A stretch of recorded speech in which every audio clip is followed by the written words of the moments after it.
Hey everyone, it's AverMedia, and in this video I'm going to be reviewing the MSI Gaming X GTX 1070. Let's take a look.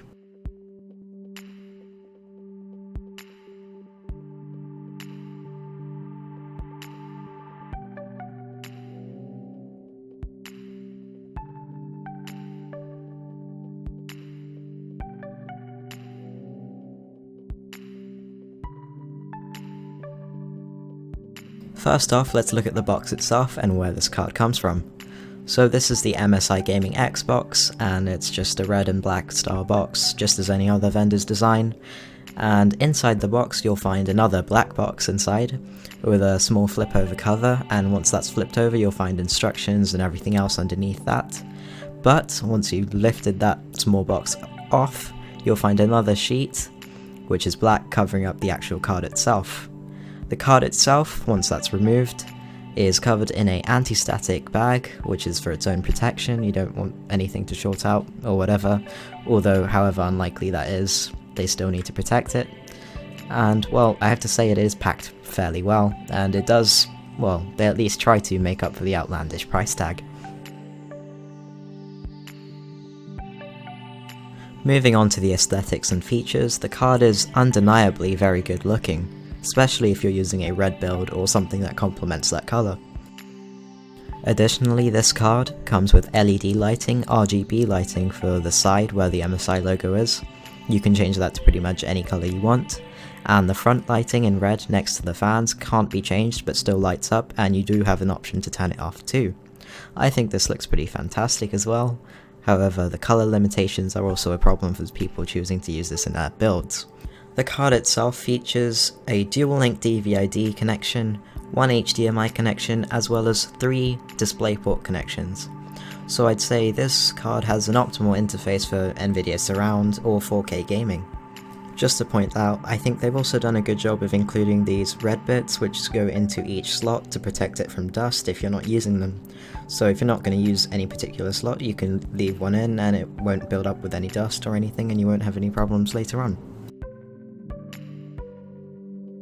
The card also seems to have 3 very prominent heat pipes, which seem to get in the way kind of when you're actually looking at the card, although when it's installed in your machine it actually seems to add to the effect of the card.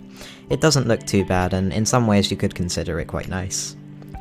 The card also features, for power, one 4-pin and one 6-pin connection to use the actual card itself, and the fans and the RGB lighting.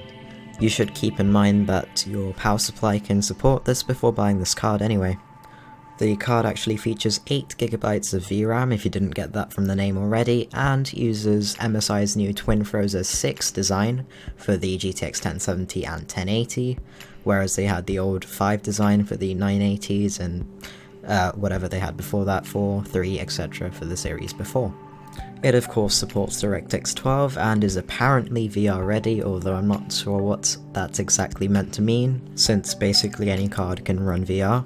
But moving on to the more important specs, it has a 256-bit memory bus, 1920 CUDA cores, and a base and boost clock of 1797 or 1607 MHz. Its memory clock is 8108 MHz. Remember, this isn't the Founders Edition, this is the MSI Gaming X version. These values are factory overclocked, slightly above those of the Founders Edition. Now let's have a look at the benchmarks and the card's overall performance. So I don't have many things that I can actually benchmark things on, so I just ran Unigine Valley and see what happened. So I should mention my current setup before I continue with this. I have an i7 6700K, overclocked at 4.5 GHz, so it shouldn't be bottlenecking this card at all.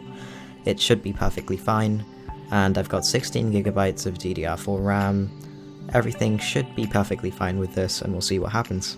So without any additional overclocking over what MSI have already done, I achieved an average FPS of around 92.8 using these particular settings at ultra quality. The score I achieved was 3886. We'll try some more overclocked scores later on in this video. During these tests, I can say there was no thermal throttling of any kind. The Twinfrozer 6 handled everything perfectly well, and the card performed really well overall. I should also mention here that the Twinfrozer, unlike some of the other cards, and similar to the Asus Strix, has a 0 RPM fan mode, so when the temperature is under a certain amount, the fans will be at 0 RPM, rendering the card pretty much silent. And we'll also be going over the noise of this card later on in this video in the noise section. But first, let's take a look at overclocking.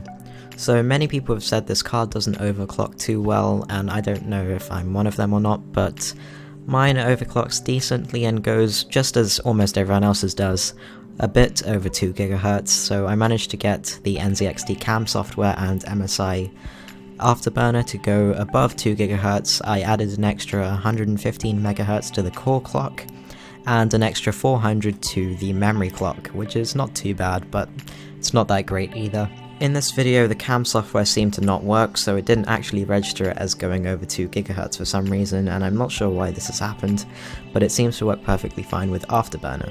There is one thing I did really want to show about this card though, is just how quiet it is and how little of an effect it has on any standard system. Unless it's a super quiet system without any fans of any kind, you will hear this card, but if you have a standard normal rig like me, you will not notice it at all. And I can demonstrate this by showing you the difference with the card's fan spinning and the card's fans not spinning. So I don't have any software to actually record it in decibels, but we can just compare the noise levels before and after.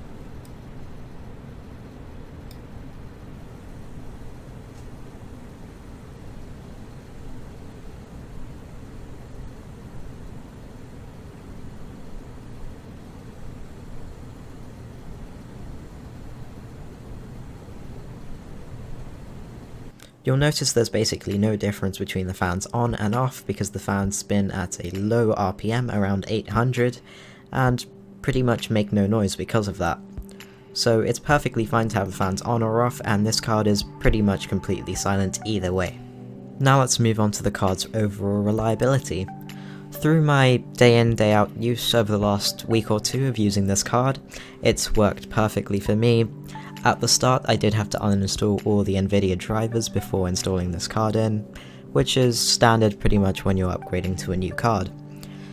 Ever since then, this card's worked perfectly, no flickering, nothing in particular out of the usual, and it's performed well in most of the games I've played, and I've been able to upscale using dynamic super resolution in Nvidia's control panel to increase the resolution of games I play in, because this card can handle a lot better than 1080p in most games, especially older ones for that.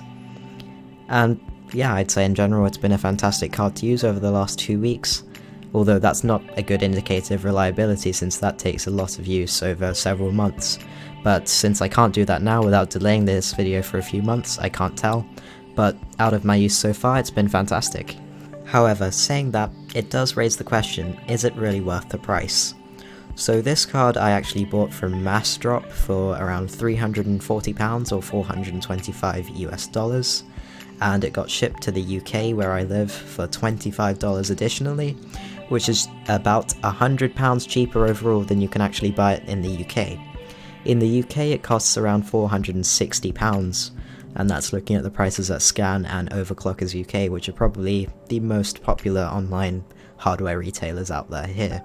So I'd say I was pretty lucky to get this card £100 cheaper than most people would get it in the UK. But saying that, it's still a good card even if you did buy it or are planning on buying it for the full $450 or $460 here. I'd say it's still worth the price, although just barely, as I think it is quite a bit overpriced to be honest. Although you're not really going to get it for much better than that. You're not going to get any other card that matches this kind of performance at the same price level. The only other thing you could possibly do is wait out to see what AMD has to offer above the RX 480, maybe an RX 490, and see if that results in a drop of prices of the 1070 and 1080 to a more affordable level, but until then, the prices of the 1070 are pretty much going to stay around the same level. That's about all I can offer for this video, so thank you very much for watching, and if you like this video don't forget to leave a like, and if you'd like to see more, don't forget of course to subscribe. I'll be making more of these videos, hopefully once a week, and I'll be increasing that rate as this channel gains more popularity. So thanks for watching, and I'll see you next time. Goodbye.